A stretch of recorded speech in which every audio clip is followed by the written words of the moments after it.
ఇందారం గ్రామంలో కొత్త వ్యక్తులు ఎవరు వచ్చినా వారి వివరాలను పోలీసులకు తెలపాలని ఇందారం గ్రామంలో వాహనాల తనిఖీల్లో జైపూర్ ఏసీపీ వెంకటేశ్వర్లు సూచించారు.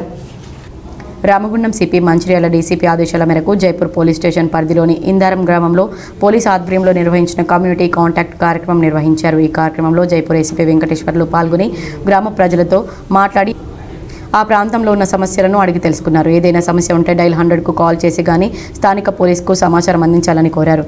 ఈ ప్రాంతంలోని రౌడీ షీటర్స్, సస్పెక్ట్ షీట్స్లకు కౌన్సిలింగ్ నిర్వహించి వారి ప్రస్తుత పరిస్థితి, జీవన విధానాన్ని అడిగి తెలుసుకుని ప్రజా జీవనానికి భంగం కలిగించిన, చట్ట వ్యతిరేకమైన కార్యకలాపాలకు పాల్పడిన చట్టపరమైన కఠిన చర్యలు తప్పవని హెచ్చరించారు. గంజాయి అక్రమ రవాణా, నిల్వ, సరఫరాపై నిఘా నియంత్రణలో భాగంగా ఇందరంలో అనుమానాస్పద ప్రాంతాలను, ఇండ్లను, ఇంటి పరిసరాలను నార్కోటిక్ డాగ్తో తనిఖీలు నిర్వహించి వాహనాలను పరిశీలించారు. ఈ సందర్భంగా ఏసీపీ మాట్లాడుతూ చట్ట ప్రకారం ఎవరికీ ఎలాంటి ఇబ్బంది కలగకుండా జీవించే ప్రజలకు పోలీసు ఎప్పుడూ అందుబాటులో ఉంటారన్నారు. అలాంటి వారికి సహాయ సహకారం అందిస్తూ అండగా ఉంటామన్నారు. అదేవిధంగా చట్టవిరుద్ధంగా ఎవరు పనిచేసినా ఎవరిని వదిలిపెట్టేది, ఉపేక్షించేది లేదన్నారు.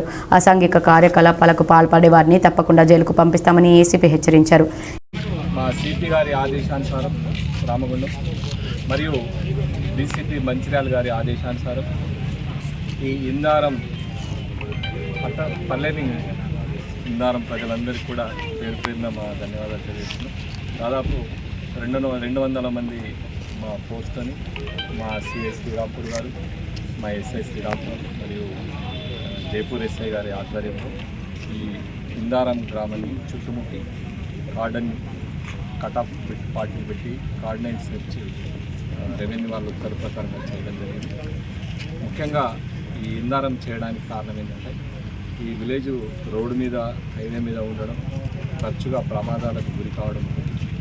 రెండోది, విలేజ్లో మైగ్రెంట్స్ చాలామంది ప్రతి సంవత్సరం ఒక 100 నుంచి 150 కుటుంబాలు ఇక్కడ మైగ్రేట్ జరుగుతున్నాయి. ఈ మైగ్రేట్ అయిన పీపుల్ అంతా కూడా ప్రాపర్గా వాళ్ళ యాక్సిడెంట్ చెక్ చేయడం. అదేవిధంగా ప్రజలు చాలా రకాలైనటువంటి ఆన్లైన్ మోసాలు, తర్వాత నార్కోటిక్స్, గంజాయికి బాగా ఇదవుతుందని చెప్పి జనాల్ని మోటివేట్ చేయడానికి రావడం జరిగింది. ఈ ఆన్లైన్ సెర్చ్లో భాగంగా దాదాపు 150 మోటార్ సైకిల్ ప్రాపర్ పేపర్, తర్వాత నంబర్ ప్లేట్స్ వెళ్ళి ప్రాపర్గా బండి ఇది లేని ఐడెంటిఫై వెళ్ళి ఆ బండ్లన్నిటి కూడా సీజ్ చేసి పోలీస్ స్టేషన్ తీసుకెళ్ళడం జరిగింది.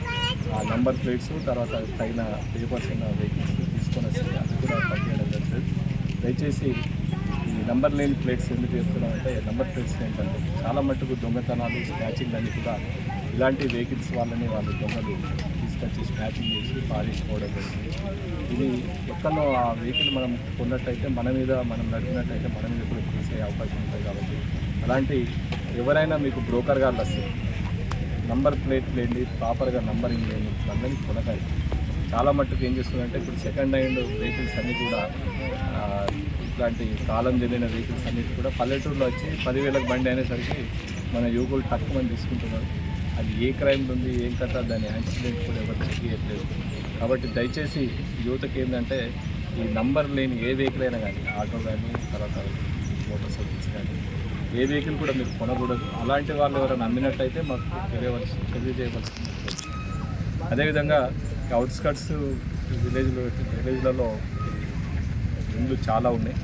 కాబట్టి అవుట్స్కట్స్ ఉన్న విలేజ్లో ఉన్న జనాలకు తెలియపరిచేది ఏంటంటే దొంగతనాలు, స్నాచింగ్లు, తర్వాత రాబర్లు జరిగే ఛాన్స్ ఉంటాయి. కాబట్టి సీసీ కెమెరాలు మీకు కొంచెం తోచిన విధంగా ఒక 10,000కు ఒక సీసీ కెమెరా పెట్టండి. ఒక 15-20 వేలు పెట్టుకుంటే మీ ఇంట్లో ఒక పోలీస్ వచ్చి మీ ఇంటి ముందు నిల్చున్నట్టే. కాబట్టి మీరు ఎన్నో ఖర్చు పెడతారు, ఎన్నో ఇది చేస్తున్నారు. ఒక 10,000-20,000 మీది కాదంటే మీ ఇంట్లో 2 పోలీసులు నిరంతరంగా ఉన్నట్టే. దయచేసి సీసీ కెమెరాలు, అంటే రోడ్ సైడ్ ఉన్నది విలేజ్ కాబట్టి దొంగతనాలు జరిగే ఛాన్సెస్ ఎక్కువ ఉన్నది. ఎక్కడ వేరే దూరంకి వెళ్ళి వచ్చి నార్త్ గ్యాంగులు బాగా వస్తుంది, హర్యానాకి వెళ్ళి, మేవాద్కి వెళ్ళి, రాజస్థాన్కి వెళ్ళి. కాబట్టి మొన్ననే బెల్లంపల్లిలో మనం ఏటీఎం దొంగల్ని పట్టడం జరిగింది. అదేవిధంగా మీ దగ్గర కూడా ఏదైనా మీకు అన్ని రకాల కూడా మీకు ప్రొటెక్షన్ ఉంటుంది. దయచేసి మీరు సీసీ కెమెరాలు పెట్టుకోవాల్సిందిగా. ఈ కార్యక్రమంలో Srirampur CI Venuchander, Jaipur SI Sridhar, Srirampur SI Santosh, TSSP పోలీసులు, సర్కిల్ పోలీస్ సిబ్బంది పాల్గొన్నారు.